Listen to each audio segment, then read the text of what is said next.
Tamam hocam, gelin.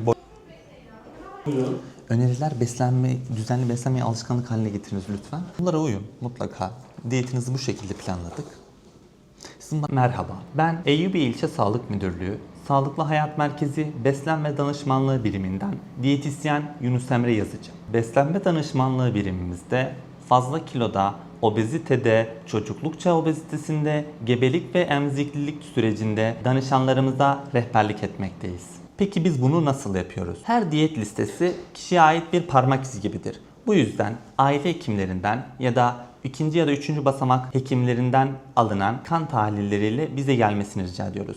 Daha sonra bu kan tahlillerini yorumlanması, vücut analizi yapıldıktan sonra TNT cihazıyla gereken bilimsel rehberlere göre bir diyet listesi planlıyoruz. Amacımız yalnızca kısa vadeli çözümler üretmek kesinlikle değil. Amacımız sürdürülebilir ve sağlıklı bir beslenme danışmanlığı kazandırmaktır. Vatandaşlarımızı ücretsiz beslenme danışmanlığı hizmeti almak için Eyyubiye İlçe Sağlık Müdürlüğü Sağlıklı Hayat Merkezimize bekliyoruz. Sağlıkla kalın.